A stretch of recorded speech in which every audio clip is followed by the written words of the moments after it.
নিজের এক চিলতে হাসি দিয়ে কোটি ভক্তের হৃদয় জয় করে নেওয়া এই তরুণের নাম অরুণ কুমার। মুম্বাইয়ের ব্যস্ত রাস্তায় এক কোণে দাঁড়িয়ে হাসতে হাসতে গড়িয়ে পড়া সেই কিশোরের ভিডিও আপনারা নিশ্চয়ই দেখেছেন।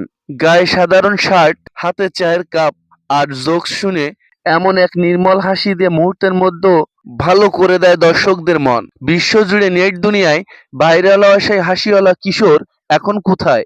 চলুন জেনে নেওয়া যাক রূপকথার মতো বদলে যাওয়া সেই ছেলেটার জীবনের গল্প। মুম্বাইয়ে একটি অত্যন্ত দরিদ্র পরিবারে জন্মগ্রহণ করা অরুণের জীবনটা ছিল সংগ্রামের। অভাবের তাড়নায় চতুর্থ শ্রেণীর বই খাতা ফেলে দিয়ে অরুণকে জীবনযুদ্ধে নামতে হয়েছিল। অরুণ কাজ করতেন নেহেরু নামের এক ট্রাক ড্রাইভারের সাথে, যাকে অরুণ পরম শ্রদ্ধার সঙ্গে নেহেরু আন্না বলে ডাকতেন। অত্যন্ত অল্প বয়সে ট্রাকের হেলপার হিসেবে পরিচিত পায় অরুণ কুমার। একদিন ট্রাক ধোয়ার কাজ শেষ করে নেহেরু অরুণকে এক কাপ চা খেতে দেন এবং একটি মজার জোকস শোনান।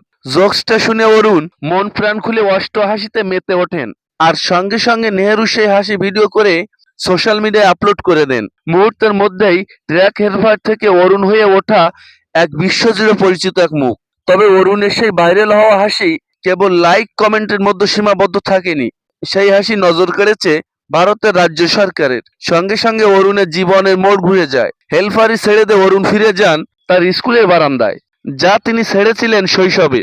অরুণ এখন স্বপ্ন দেখেন গ্রাজুয়েট হয়ে সম্মানজনক কর্মজীবনে প্রবেশ করে। তবে সাফল্যের সিঁড়িতে পা রাখার পরও অরুণ ভুলে যাননি তার দুর্দিনের কাণ্ডারি নেহেরু আন্নাকে। ট্র্যাকের ধুলিমাখার জীবন পিছনে ফেলে অরুণের শিক্ষা জীবনে ফেরা যেন এক জীবন্ত রূপকথা, যা আমাদের শিখায় একটি হাসি বদলে দিতে পারে একটি জীবন। ভিডিওটি এ পর্যন্তই। ভালো থাকবেন। ধন্যবাদ।